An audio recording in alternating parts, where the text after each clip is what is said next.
bersama Nasdem dan Demokrat gimana nih Pak? Oh ya, Iya. Saya belum pelajari itu. Tapi kalau misalkan diajak untuk bergabung gimana nih Pak? Ya? Diajak bergabung gimana nih Pak? Saya belum pelajari. Ya. Berarti akan ditindaklanjuti nih Pak ajakannya dengan Oh, pintar aja kalian. Ya. Makasih Pak. Melintir. Makasih Pak. Makasih ya.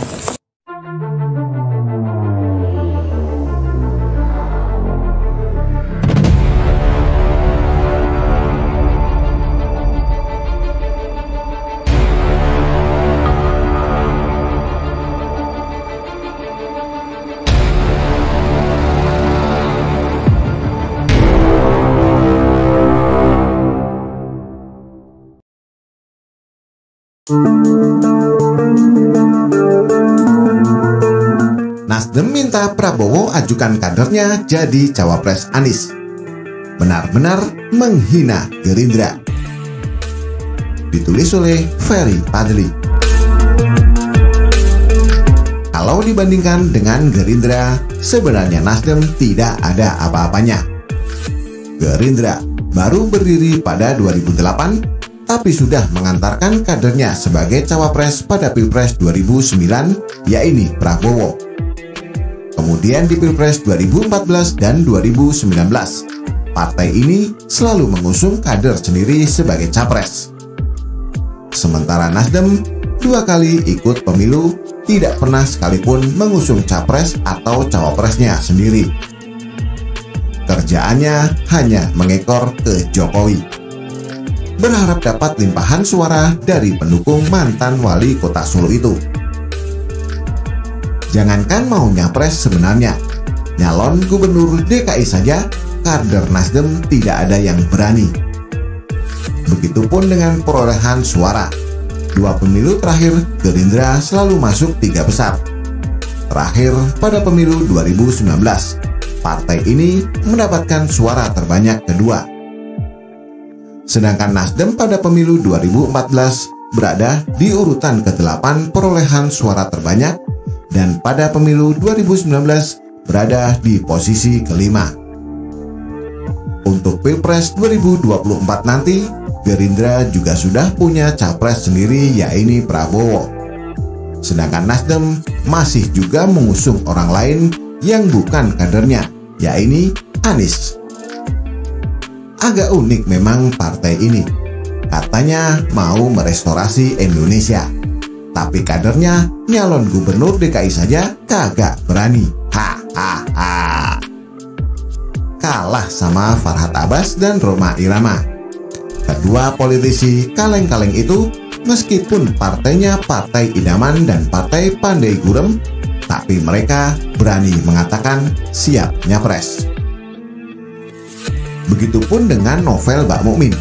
Meskipun tidak punya partai dan kadrun pula, ia pede mengatakan siap maju di Pilpres 2024 sebagai cawapres. Pertanyaannya, masa Paloh dan Joni Piring kalah nyali sama Wan Novel? Kan nggak lucu. Jadi kesimpulannya, dari segi manapun, Nasdem kalah sama Gerindra.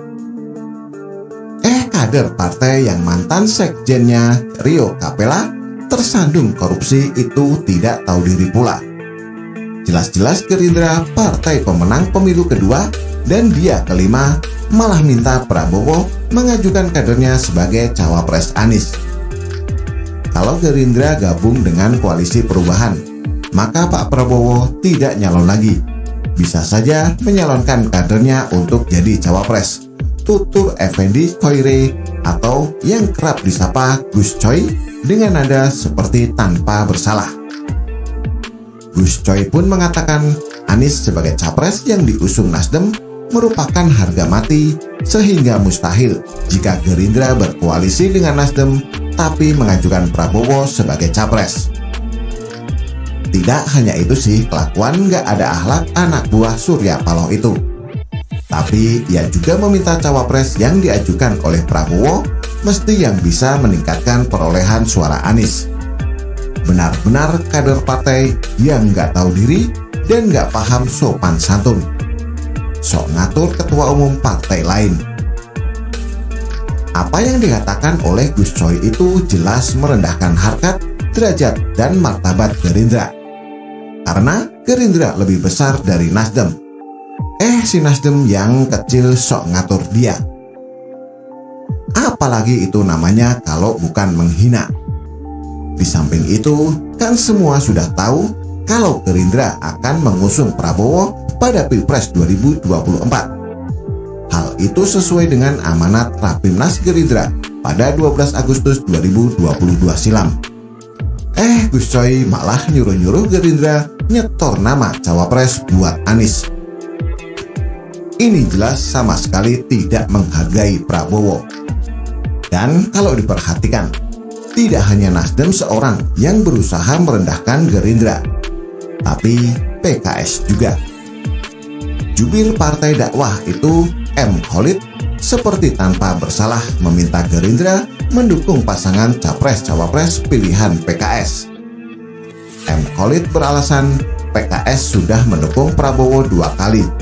Kini giliran partai berlambang burung Garuda itu lagi yang mendukung capres-cawapres yang diusung oleh partainya.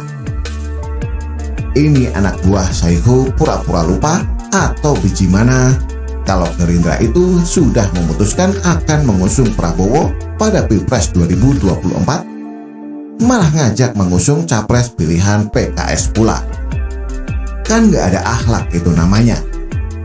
Lagian juga, perolehan suara PKS gak ada apa-apanya jika dibandingkan Gerindra. Malah mau mengatur-ngatur partai yang menjadi kendaraan politik Prabowo itu. Ini apalagi namanya kalau bukan mau merendahkan. Lantas, apa jawaban Gerindra pasca diatur-atur oleh 2 partai yang lebih kecil tersebut? Tentu nggak mau dong.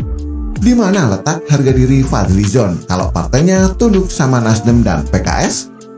Gerindra justru menantang balik PKS dan Nasdem untuk bergabung ke koalisinya bersama PKB. Kalau ada yang mau mengajak kita bergabung, ya kita balik saja. Kenapa nggak ikut bergabung bersama kami? Ujar Ketua Harian DPP Gerindra Suhmi Dasko Ahmad dengan nada sedikit kesal. Dasko pun mengingatkan Nasdem dan PKS bahwa Gerindra tetap komitmen menjadikan Prabowo sebagai Capres 2024. Asik. Dari sini sudah kelihatan kalau Om Prabowo itu sudah benar-benar tidak dihargai oleh politisi lainnya. Dan untuk mengembalikan lagi harga diri serta kehormatan mantan dan Danjen Kopassus itu, tidak cukup hanya Dasko seorang, tapi Fadlizon perlu turun gunung untuk mengepret PKS dan Nasdem habis-habisan. Bagaimana menurut Anda? Silahkan tulis komentar di bawah.